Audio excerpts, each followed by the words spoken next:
이번 문제는 자 보면은 여기 말이 많은데 이제 이런 건 의미가 없어요. 이런 건 의미가 없고 중간에 보면은 자 부실 자산을 처분하는 경영 개선 권고를 했어요. 이 권고를 하게 되면 이 권고는 문서 이름이에요. 이게 문서 이름. 권고는 문서 이름. 그럼 권고, 지도, 권고, 조언 전부 다 행정지도라는 거예요. 행정지도. 행정지도고 그래서 이 행정지도에 따라서 A은행은 권고에 따라 행정지도를 경영 개선 계획을 세우고 이를 이행했어요.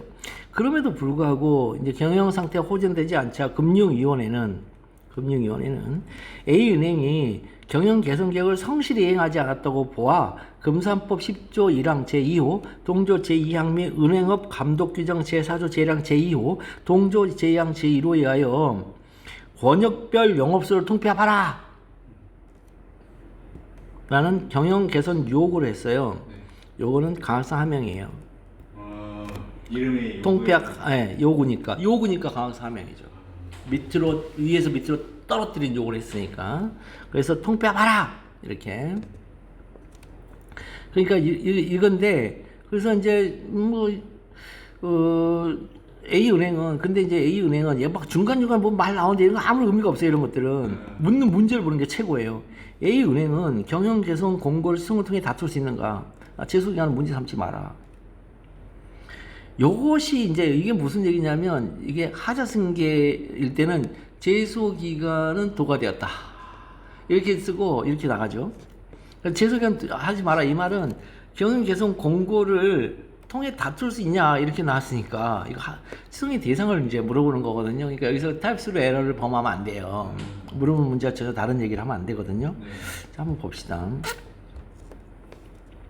자, 뭐 여기 이제 변시 사령을 풀어가는 건 이제 워낙 많은 얘기를 했으니까 이제 기본 접근법은 판례 절대로 판례 논리에 대적하는 논리 전개하면 안 된다. 이게 이제 결론이고요. 그러면 이 문을 풀어간 논리적 사고 순서. 자, 묻는 문제는 하자 승계 문제가 아니에요. 이거 많이 오해를 하시게 되는데 하자 승계문은 이제는 A에서 B로 이런 경우에 자 B를 다투면서 A의 하자를 주장하는 거예요. 자 B를 다투는 거예요. 자, B를 다투면서 A 하자를 주장하는 거니까 이 말은 무슨 얘기냐면 소장으로 보면 청구 취지 1번에 B를 취소한다. 청구 취지 2번 소송 비용은 피고의 부담을 한다. 라는 판결을 구합니다. 청구 원인 A가 위법하니까. 이렇게 쓰는 거예요. 이렇게 쓰는 거예요. 그래서 A가 위법하니까 이렇게 쓰는 것이기 때문에 하자 승계 논의의 전제 조건 가서 다시 한번 이거 얘기해 줄게요. 논의의 전제 조건을 매우 이상하게 신림동에서 풀이하고 있다는 걸 가르쳐 줄게요. 그 다음에 본 문제는 A에서 B로 이런 경우에 지금 시간상으로 그럼에도 불구하고 A를 다툴 수 있느냐라고 물어봤어요. B를 다툴 수 있느냐, A가 위법하다. B를 다툴 수 있느냐 이렇게 안 물어보고 A를 다툴 수 있냐 이렇게 물어봤어요. 그러므로 A가 취소의 대상이 되는 거에 관한 물음인 거예요. 이 문제는. 그러니까 이거는 소장을 쓰는 방법을 모르면 못 풀어요. 이 문제를. 하자승계라고 대부분 오해해요. 소장을 쓰는 방법을 모르니까. 그죠? 근데 여기는 A를 다툴 수 있냐 이 말은 무슨 얘기냐면 이거는 청구치 1번에 A를 취소한다 라는 이렇게 썼다는 거예요. 이 문제는 판례가 기존의 취소의 대상에 관하여 취소 소송의 대상이 되는 처분, 이게 한 단어라고 그랬어요. 그 다음에 취소의 대상이 되는 거부처분, 이게 한 단어예요. 이렇게 한 단어. 이걸 이론설이라고 했어요. 이론설의 기초에서 이분법적으로 보던 시각을 탈피하여 그 이분법적 판단에 따르면 취소의 대상이 되지 아니하던 행정작용, 즉 수송의 대상이 되는 처분이 아닌 행정작용, 수송의 대상이 되는 거부처분이 아닌 행정작용을 취소송의 대상으로 인정한 상황을 아는지를 묻는 문제예요, 이게.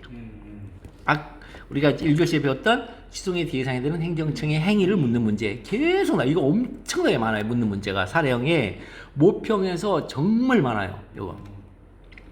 최근 매년 출제되는 영역이라고 보면 돼요. 그럼 문제의 소재. 문제의 소재에서는 대전제가 드러난다고 누누이 말하고 있죠, 지금. 그러면 대전제에 대한 언급 없이 전개하는 것은 논리비약이에요. 그러니까 논리비약적인 요소로 절대 쓰면 안 돼요. 이 문제의 소재를 너무 등한시하던데 문제의 소재를 잘 쓰는 게 나 몇 점짜리 답안이요라고 보여주는 거예요, 채점자한테. 우리가 마치 수영 가면은 뭐 들잖아요. 이렇게 판 하나 들어요. 그래서 3.8, 4.2 이렇게 들어요. 지금은 이제 먼저 내고 하지만 과거에는 이렇게 들고 했어요. 체조 선수도 이거 들고 했어요. 저 4.2짜리 연기할게요. 이렇게 먼저 해요. 그러면 그거 잘하면은 그거 100점 만점에 92점 최고 점수. 거기다가 기술 완성도를 하면은 더 많이 이렇게 되는 거죠.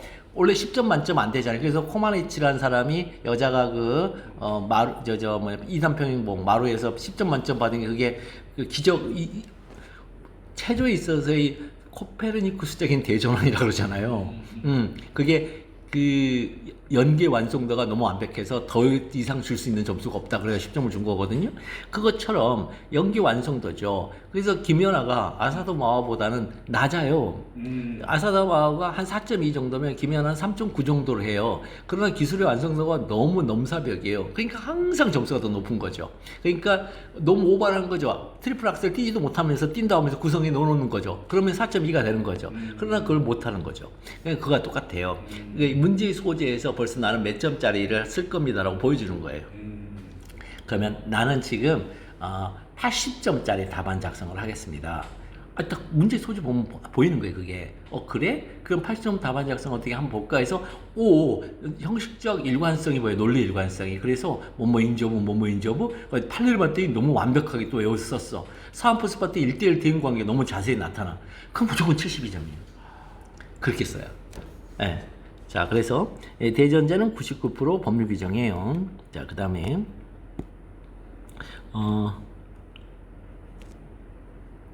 잠깐만 좀 더 두껍게 해야 되겠다. 그래서 보통은 행정소송법 규정을 말하죠. 행정법 규정. 그 다음에 대전제를 찾는 방법은 자, 묻는 문제에 대한 반응이다. 반응은 자, 묻는 문제를 한번 볼게요. A은행은 경영 개선 권고를 취소를 통해 다툴 수 있는가이죠. 이 문에 대한 반응으로서 대전제는 당연히 행정법 19조와 같은 법 제2조 제1항 제1호 여기까지죠. 여기에 문제 소재 반드시 있어야 되죠. 이 대전제가 만족되면 시송의 대상이 되죠. 문제 소재. 자, 그러면 이제 묻는 문제와 관련하여 어떻게 있는가? 묻는 문제 그대로 보고 베끼고. 그러니까 이 법학 답안은 의외로 보고 베끼는 게 많아요. 법학 답안은 보고 베끼는 게 많습니다. 법학 답안은 보고 베끼는 게 많습니다. 그래서 여기까지 보고 베끼고 묻는 문제를 보고 베끼고 그 다음에 와 관련하여라는 접속을 쓴 다음에 첫째 자, 경영 개선 공고가 취소의 대상이 되는 처분인지 문제다. 기존에 이분법적 사고에서 그랬더니 이거는 이론서의 한 단어예요. 그랬더니 아니야? 그러면 취소의 대상이 되는 행정청의 행위인지 문제다. 이때는 행정청의 행위는 이거는 이원설에 약간 경도돼 있긴 해요. 반드시 이론설은 아니에요. 그래서 약간 경도돼 있긴 한데 무슨 얘기냐면 시송의 대상이 되는 행정청 행위와 시송의 대상이 되지 않는 행정청 행위가 둘로 나눠져 있어요. 여기는 이렇게 쓰는 거예요. 앞에 있는 건 시송의 대상이 되는 처분이다. 시송의 대상이 되는 처분이 아니다. 시송의 대상이 되는 거부 처분이다. 시송의 대상이 되는 거부 처분이 아니다. 시송의 대상이 되는 행정청의 행위이다. 시송의 대상이 되지 않는 행정청 행위이다. 이렇게 쓰는 거예요. 표현이 달라요. 이런 표현이 다르다는 걸 알고 있어야 돼요. 이렇게 문제의 소재가 추출되고 논증을 하면은 15점 내지 20점을 주게 되죠. 그런데 주어진 배점은 10점짜리 이 문제 지금 아까 그거 보면은 요거 10점짜리예요. 이거 10점짜리라고 해서 너무 저가지 마라. 일단 풀어보자는 거죠. 10점이란 말은 경영 개선 공고가 취소의 대상이 되는 처분이 아님을 논증하지는 말고 문제의 소재에서 결론적으로 언급을 해라. 이거 취소의 대상이 되는 처분이 아님을. 그러고 난 다음에 15점 내지 20점을 맞추라는 거죠. 이걸 많이 되죠. 일단 배점 무시하고 논증을 일단 해볼게요. 자, 문제의 소재에 뒤따른 목차들 형식적 논리의 일관성을 유지하면 되죠. 그래서 이번 목차가 첫째 문제 된다. 경영개선고가 취소의 대상이 되는 처분인지 여부. 그 다음에 둘째 문제 된다는 경영개선고가 취소의 대상이 되는 행정청의 행위인지 여부. 그러면 자 치송의 대상에는 처분인지 여부 해결 판례가 답이라고 했어요. 그래서 판사죠. 그래서 판례. 자 수송의 대상에 되는 판례는 3개가 있습니다. 자 행공특보권의 국권직관, 그 다음에 그신그거 구구, 그 다음에 관행실법대가 있습니다. 이 세 판례를 정확히 숙지하고 있어야 향후 치소송이 소송대행이 되었을 때 높은 평가를 받게 되죠. 그럼 첫 번째 항고소송 혹은 치송의 대상에 되는 처분, 이게 한 단어라고 했어요. 한 단어 이거. 한 단어. 치상구 대상에 되는 처분이란 행공특보권의 국권직관이다. 그럼 소결은 주어진 이외의 사례를 보면서 판례 1대1 대응관계로 만들어가는 과정이죠. 그 과정에서 다이렉트하게 연결하기도 하고 그 다음에 징검다리를 만들어서 연결하는데 이거 다 뭐예요? 암기죠 이것도. 세상에 아니 공부를 안 하는데 어떻게 징검다리 내가 알아. 그죠? 그 다음에 내가 공부를 엄청 많이 하면 징검다리를 내가 만들어낼 수 있어요. 그것도 아니란 말이죠. 그것도 아니에요. 그래서 이는 모두 배워야 되죠. 이 사안을 포섭하려면 징검다리를 하나 배워야 돼요. 즉 행정상 사실행위 중 권력적 사실행위에 대한 개념이에요. 권력적 사실행위에 대해서는 많은 개념 정의가 있어요. 우리가 사례형 풀이를 함에 있어서 가장 유용한 개념 정의는 바로 다음이에요. 권력적 사실행위란 국민의 신체 재산에 관한 강제적인 물리력의 행사다. 이거 반드시 해야 됩니다. 이거 뭐냐면 못 풀어요. 이거 그러니까 권력적 사실행위를 자꾸만 다른 방식으로 많이 외우거든요. 교수님 교과서. 근데 그렇게 교수님 교과서로 풀이하면 못 풀어요 이거요. 그러니까 요걸 외우고 계세요. 그럼 사안의 경우 경영 개선 권고는 자 부실 금융기관에 대해서 경영의 개선을 권고하는 거죠. 말 그대로. 따라서 상대방의 임의적 협력을 전제로 하는 행정 지도예요. 이게 이제 이게 나오면 게임 끝난 거예요 그냥. 상대방의 임의적 협력을 전제로 한 행정 지도다. 임의성이죠. 자, 임의성 뭐예요? 강제성이 결여되어 있죠.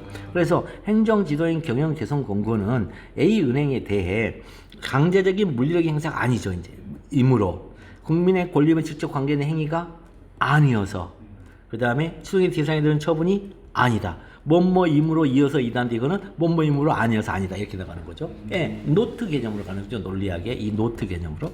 그러면 경영 개선고가 치송의 대상이 되는 행정청의 행위인지 여부를 해결하려면 판례 태도를 잘 파악하고 숙지해야 되는데 판례는 취소 소송의 대상이 되는 처분이 아니거나 치송의 대상이 되는 거부 처분이 아닌 경우이면서 그 행정작용이 상대방에게 불이익을 발생하는 것과 실질적 결련성이 있으면 수송의 대상이 된다고 그래요. 이거. 그러니까 실적 결련성을 많이 외우셔야 돼요. 실질적 결련성이 없음에도 수송의 대상이 되는 게 딱 하나가 있어요. 하나가 있어요. 처분청이 처분하면서 처분이 아니에요. 근데 불복고지 하는 경우가 있어요. 처분이 아닌데 불복고지를 했어요. 자. 관행실법대 있잖아요. 관행실법대. 그럼 이제 관행실법대 중에 제일 중요한 게 이거 실이에요. 실적 결련성. 불이익의 내용을 가져가지고 실적 결련성이거든요. 그런데 요거 가지고 풀이하는 게 있어요. 판례. 이거는 처분에 관한 행정청과 그 직접 상대방 등의 태도 등을 종합적으로 개별적으로 판단. 태도 있잖아요. 요 태도가 뭐냐는 거예요. 태도. 문서로 이제 나온다 그랬잖아요, 작용이. 근데 그 문서에 불복고지가 있는 거예요. 처분이 아닌데 여기에 대해서 이의가 있으신 분은 행정심판을 제기하거나 90일 내에 행정소송을 제기하셨습니다. 이렇게 써놓은 거예요. 근데 이 사실 그 처분 아니에요. 처분청이 오인한 거, 오판한 거예요. 그럴 때 직접 상대방의 국민은 이거 수송이 대상이 되나봐 라고 이것 가지고 왔다는 거예요. 그럼 판례가 처분을 인정을 해줘 버려요. 그게 주로 어디서 나타나냐? 공법상 계약에서 나타나요. 공법상 계약을 할 때 보통 이제 해지를 하거든요. 그 해지할 때 그 해지를 할 때 해지를 어떻게 하죠? 일방적으로 하죠. 해지는 원래 형성권은 일방적 행위잖아요. 그러니까 상대방의 쌍방적 행위가 아니잖아요. 그러니까 일방적 단독적 행위란 말이에요. 이게 원래 의사표시 중에. 그러니까 처분청이 오해를 한 거예요. 일방성 때문에. 이건 처분인가 봐. 공법상 계약을 해지할 때. 그럴 때 거기다 불복고지를 넣을 때가 있어요. 가끔. 그러면 그거를 판례가 처분으로 처리해 줘버려요. 이걸로. 그게 처분으로 알고 했으니까. 네, 오인했는데. 그러니까 상대방도 처분으로 오인했다는 거예요. 그게 태도의. 그게 태도의 뜻이에요. 무슨 태도가 뭐 이런 애티튜드가 아니에요. 영어의 애티튜드가 아니에요. 그러니까 그런 거 모르면 못 푼단 말이죠. 그런 얘기를 누가 해줘야 되는데 안 해주니까 못 푸는 거예요. 그 태도는 그걸 말해요. 그래서 판례 중에 공법상 계약 파트 가면 의외로 행정 치송의 대상이 되는 행정청의 행위로 해서 해준 게 의외로 있어요. 그게 객관 시험에 나와요 또. 이렇게 하기 왜 나와 이게 이렇게 나와. 자, 형식적 논증 구조를 따라가다 보면 판례가 이론설에서 이원설로 견해 변경을 하는 것 같은데, 그리고 이 판례 평석이 다 이론설에서 이원설로 변했다고 해요. 견해를 변경했다고 나와요. 판례 평석이. 제가 이 말을 한 이유는 판례 평석 때문에 그래요. 판례 평석에 맞춰서 그렇게 저한테 질문이 많이 와요. 이거 바뀐 거 아니냐고. 그런데 절대 그렇지 않아요. 이론설에서 확장된 거 이거. 견해 변경이 아니고 확장이에요. 그래서 판례 문구를 보면 분명하게 나타나 있습니다. 자, 여기 보면 뭐라고 한다? 자, 어떤 행정청의 행위가 취소 소송의 대상이 되는지는 그 다음에 옆 판례가 들어가요. 취소의 대상이 되는 처분이 국권지경, 국민의 권리에 직접 영향을 미치는 행위라는 점을 염두에 두고 구체적인 경우 관행실법대 등에 따라서 종합적으로 종고 개판, 종합적으로 고려하여 개별적으로 판단해야 한다. 이렇게 나와요. 이게. 그러니까 요 표현이 들어가 있어요. 요 표현이 최초 판례에 들어가 있어요. 그러다 최근에 와서 요 판례를 뺐어요. 그래도 여전히 그 판례가 들어있는 데서 나왔기 때문에 이 판례를 기본 밑에 베이스로 깔고 있는 거지. 이 국권지경을 법규에 의한 권리 설정 또는 의무의 부담을 명하거나 기타 범죄가 직접 발생하게 하는 등에서 자, 그 행위와 그 행위의 상대방 등 이해관계 있는 불이익 사이의 실질적 결연성이 있는 경우에까지 확장한 거예요 지금. 여기서 확장, 이런 시각을 견제하여 일관되게 기존의 각종 논의들에서 동일한 시각을 유지하게 돼요. 뭐 행기청을 인정 안 해야 된단 말이죠. 판례 어떠한 행정청이나 취소의 대상이 될 수 있는지는, 자, 취소의 대상이 되는 처분이 국민의 권리에 직접 영향을 미치는 행위라는 점을 염두에 두고 추상적, 일반적으로 결정할 수는 없고 구체적인 경우 관행실법태 등을 종고 개판해라. 이렇게 나왔단 말이에요. 기존의 법규에 의한 법률관계 변동이 아닌 무엇인가를 취소의 대상으로 삼으려는 거죠. 그러다 보니 법규에 의한 침해는 직접 상대방에 대한 법률상 이익의 침해죠. 법규에 의한 침해는요. 이 법규가 곧 법률의 법규 창조력이기 때문에 법규와 법률은 동의어예요. 그러니까 법규에 의한 침해는 법률상 이익의 침해예요. 근데 지금 뭐예요? 이거는 뭐예요? 법규에 의한 게 아니라 관련 법률 내용, 이건 법규가 아니잖아요. 관련 법령이잖아요. 법규는 근거 법규를 말해요. 관련 법령은 처분의 근거 법이 아니에요. 그래서 법률상 이게 침해가 안 돼요. 그러니까 이게 불이익이 나오는 거예요. 직접 상대방인데도. 그래서 대하여 법규한 것이 아니므로 설령 직접 상대방이라 하더라도 이해관계에 불과하게 되고, 법률의 측면에서 봤을 때 이해관계, 이해가 걸려져 있는 관계에 불과하게 되고, 법률상 이게 침해도 불이익으로 전환되는 거예요. 법률상 이게 침해가 아니라 그냥 불이익이 되는 거예요. 그래서 이해관계에 있는 불이익이 되는 거예요, 이게. 이렇게. 그래서 그 행위와 상대방 등 이해관계 있는 불이익이 돼요. 다만 실적 결연성이 있으면, 자, 실적 결연성은 필요 충분 조건이죠. 실적 결연, 이거 논리학에서 필요 충분이에요. 그래서 취소의 대상이 된다고 하는 거, 이게. 즉, 그 행위와 이해관계에 있는 불이익 사이가 필요 충분 조건이에요. 절대 딴 데로 못 가요. 이걸 실질적 결연성이란 말로 표현을 해놓은 거예요, 이게. 왜냐면 논리학이 아니니까. 논리학이 아니어서 법학적 개념으로 실질적 결연성이란 말을 쓴 거예요. 이 결연성이란 말은 어디서 나오냐면 300라는 러셀이라는 사람이 주연한 영화 있죠. 호주. 그게 이제 펠로폰네소스 전쟁을 가리킬 거야 아마. 그게 이제 마라톤 전쟁. 그때 거기는 산이 없어요. 동유럽은 몇 나라 빼고는 산이 없어요. 다 평지예요. 그러니까 평지에서 싸우니까 어떻게 싸우냐면, 자, 평지예요. 이거 마라톤 평야에서 싸워요. 그러면 이쪽에서는 페르시아, 이쪽에서는 이제 아카디아, 저기 아테네. 그래서 이제 서로 만났죠. 이렇게 만나잖아요. 그러면 일기토 나와라 그래가지고 하고 나서 끼끼 거기 이제 막 돌아오고 와 사기가 올라서 정글 막 싸우죠. 그런데 페르시아는 전차죠. 얘네들은요 전차가 아니에요. 보병이에요. 아테네군은 보병이에요. 페르시아는 전차 군단이에요. 전차가 밀고 들어오죠. 그러니까 여기 어떻게 해요? 보병이니까 어깨와 어깨를 서로 어깨와 어깨를 계속 마주하고 있죠, 이거. 그래서 이 어깨 사이로 바람이 지나가지 못할 정도로 하고 나서 이렇게 장창을 두고 파파파파 이렇게 있죠. 물론 전자가 오면 다 작살나지만 이걸 결련성이라고 그래요. 어깨와 어깨끼리 서로 맞닿아 있다. 결련. 어깨 견자에 그게. 어깨견 연결할 연자. 어깨와 어깨가 연결돼 있다. 그러니까 뭐예요? 오른쪽 사람 옆에 왼쪽 사람, 또 오른쪽 사람 옆에 왼쪽 사람. 그래서 서로 간에 이렇게 하나 뭐다? 여기서 첫 번째 사람이 세 번째 사람하고 연결이 안 되잖아요. 네. 반드시 옆에 사람이잖아요. 그래서 피로충분이죠. 논리적으로. 그래서 실질적 결련성이라는 말을 쓰는 거죠. 여기서. 그게 피로충분 조건을 법학에서 말하는 용어로 바꾼 것뿐이에요. 그래서 실적 결련성은 조건론에 의하면 피로충분 조건을 가리키는 법률 개념이라고 이해하면 됩니다. 네. 이제 이런 말들이 이해가 되죠. 네. 실질적 결련성. 관련성이랑 진짜 다른 거네요. 그 다음에 실질적 관련성은 법적인 피로충분 조건이 아니라는 뜻이에요. 네. 법적인 피로충분 조건이 아니고 사실 상태와의 관계성을 말하는 거예요. 그래서 그 외국인이 특히 스티브 유 사건에서 외국인이 한국의 그 사증 발급 거부 처분을 해서 원고가 되느냐라고 했을 때 대한민국과의 실질적 관련성이 나와요.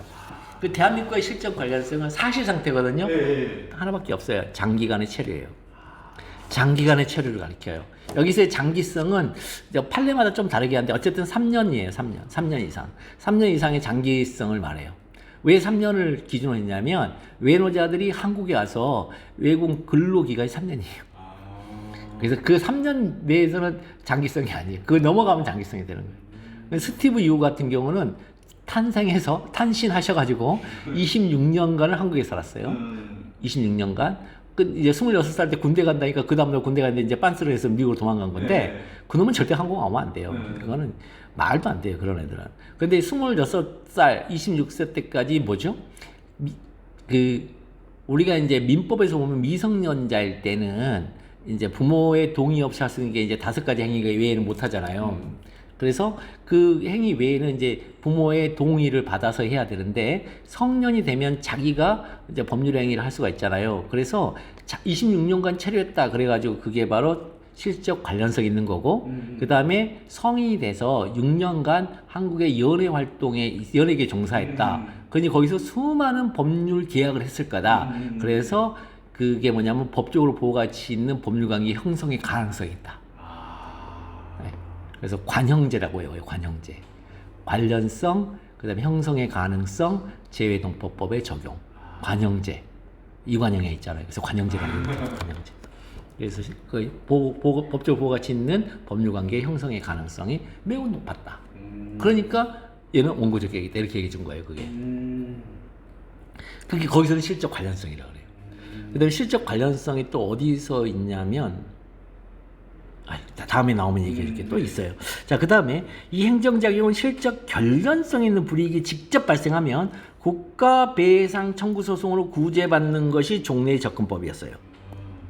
이 행정작용은 실적 결련성 있는 불이익이 있잖아요. 직접 발생, 진짜 여기서 뭐냐면 현실화되면, 여기 직접 발생은 현실화가 되면 이 현실적인 이 불이익이 국가배상 청구 소송으로 구제받았어요. 그런데 그렇게 하다 보면 국가배상만으로는 그 손해존부가 불가능한 경우가 있어요. 그래서 동원되는 것이 법치행정의 원리예요. 막연하고 추상적으로 공부하니 뭔가 중요 개념이 나와도 자신의 체험에 기초한 개인적 상식에 비추어 이해하고 넘어가는 경향이 있는데 반드시 바로잡아야 합니다. 자, 법치행정의 원리가 도대체 뭐냐는 거예요. 법치행정의 원리가 뭐냐면요. 사람들 그래요. 법치하는 행정이요. 그런데 그런 거 아니에요. 법치행정의 원리는 당해 소송의 제기가 분쟁의 조기에서 유효적절한 것인가를 내용하는 원리예요. 즉 법치행정의 원리는 당해 소송의 제기가 분쟁의 조기에서의 유효적절한 것, 이게 법치행정의 원리예요. 그래서 국가배상만으로는 그 손해존부가 불가능한 경우 취소송으로 손해 발생을 미리 저지하는 것이 더 나은 수단일 수 있겠다는 거예요. 그래서 이 문구를 암기해야 됩니다. 취재분조유. 취소송의 제기가 분쟁의 조기에서의 유효적절하다는 점에서 법치행정의 원리상 이 표현을 암기해야 돼요. 법치행정의 원리가 뭐다? 취소송의 제기가 분쟁의 조기에서의 유효적절하다. 이건 무슨 얘기예요? 분쟁의 조기에서가 뭐예요?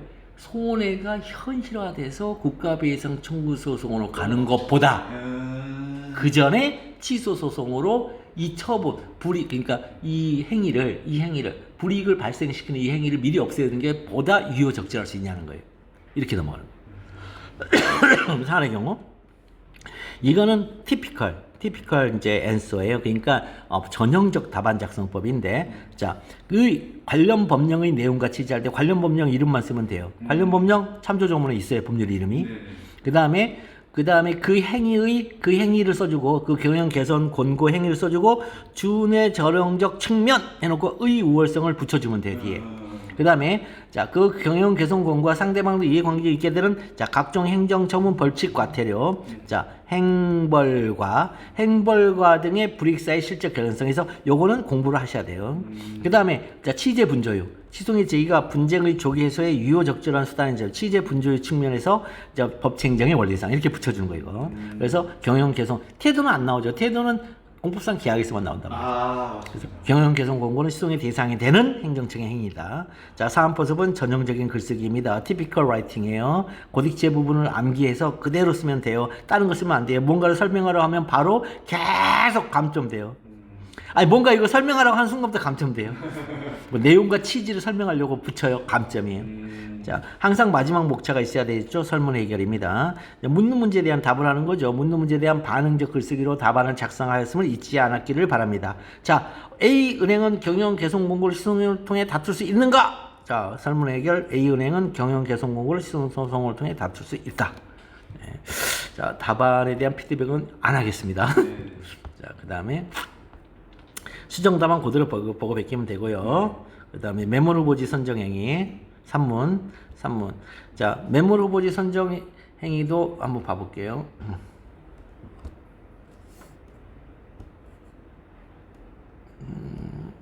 어디 갔냐?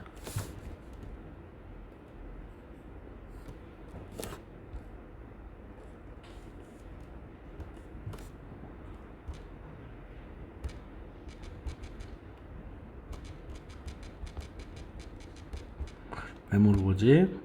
자, 이거. 자, 이거 사실 위에서부터 있잖아요. 이렇게 밑으로 이렇게 쭉 읽을 필요가 사실은 없어요. 행정법은 뒷만 보면 돼요.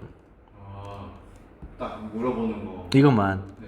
근데 매몰 후보지 선정 시송의 대상이 되는 검토할 이렇게 나왔는데, 매몰 선정 행위를 다툴 수 있느냐 할 때 바로 앞을 봐야 돼. 그때는 또. 뭐? 시송을 통해 다돼.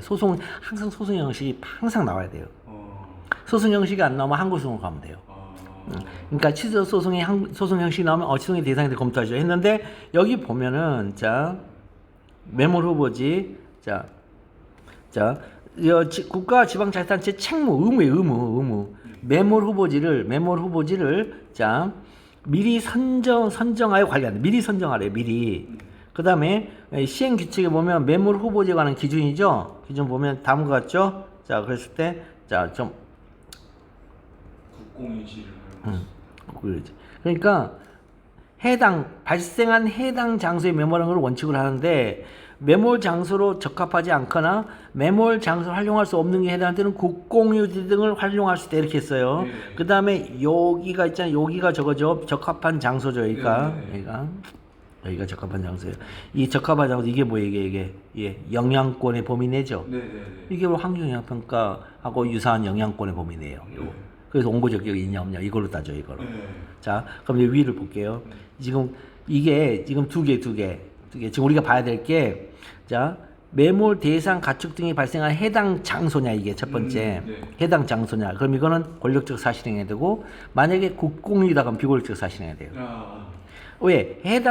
매몰 대상 가축 등이 발생한 해당 장소는 분명히 사유지일 가능성이 높아요. 그 농장일 가능성이 높아요. 근데 그게 아니라면 국공유지일 가능성이. 그러면 시험 문제를 통해서 국공유인지 아니를 봐야 돼요.